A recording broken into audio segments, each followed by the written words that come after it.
High সবাইকে, সবাই কেমন আছো? আজকে সন্ধ্যাবেলায় আমাদের বাড়িতে মানে রাত্রের খাবার জন্য রান্না হচ্ছে মসুরির তরকা। সেই জন্য আগে থেকে মসুরির ডালটাকে সেদ্ধ করে রেখেছিলাম, ভালো করে সেদ্ধ হয়ে গেছে। তারপরে সব কুচিয়ে নিয়েছি, পেঁয়াজ, রসুন, টমেটো, লঙ্কা আর ধনেপাতা।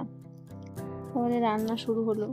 আমরা তো দোকান থেকে সব সময় কলাইয়ের ডালের তরকা কিনে খাই, বাড়িতে একবার করে দেখো এরকমভাবে, বেশ ভালো লাগবে। মসুরির ডালের তরকা আমাদের বাড়িতে মাঝে মাঝে হয়,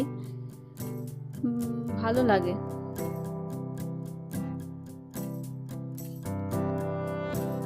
মা রান্না করছিল আর আমি ভিডিও করছি। এরপর পেঁয়াজগুলো দিয়ে হালকা করে ভেজে নিতে হবে। আমি তো সেরকম রান্না জানি না, আস্তে আস্তে শিখছি এখন।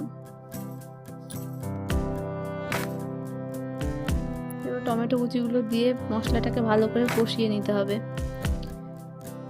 মশলা না ভালো করে কষানো হলে টেস্ট হবে না। তারপরে ডিম দিতে হবে। তোমরা নিজেদের ইচ্ছে মতো ডিম দিতে পারো, আমরা তো 2টো ডিম দিয়েছিলাম। তারপর ডিমটাকে ভালো করে মশলার সঙ্গে মিশিয়ে ভেজে নিতে হবে। ডিমটা ভাজা হয়ে গেলে ওর মধ্যে সেদ্ধ মসুরিটা দিয়ে ভালো করে মিশিয়ে নিতে হবে। মসুরিটা মেশানো হয়ে গেলে একটু ঢাকা দিয়ে রেখেছিলাম 5 মিনিটের জন্য।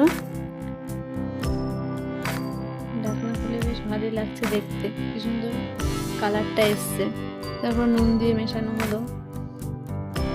আমরা রাত্রে রুটি দিয়ে খাওয়ার জন্য এটা রান্না করছি। তারপরে তো মিট মশলা দেওয়া হচ্ছে, মিট মশলাটা মেশানো চলছে।